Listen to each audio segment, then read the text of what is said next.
قدرمن لیدونکو السلام علیکم. د طالبانو حکومت د ټولو دولتي کارمندانو د 3 میاشتو تنخواوې د ورکولو څخه خبر ورکړ. د طالبانو مالیې وزارت له قوله ویل شوي دي چې دغه تنخواوې به په یو ځل ورکول کیږي. د طالبانو ویاند ذبیح الله مجاهد تازه پر خپل ټویټر پاڼه لیکلي دي سر له نن څخه د ټولو دولتي کارمندانو د 3 میاشتو یعنې سنبلې، میزان او کرب معاشات په یو ځای اجرا کیږي.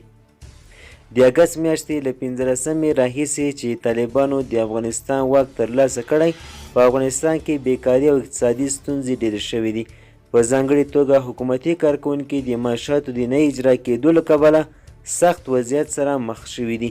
د رپورټونو په حواله په دې منځ کې ځینې حکومتي کارکوونکو د پیسو د نه شتون له کبله اړ شوي خپل د کور سامان خرڅ کړي.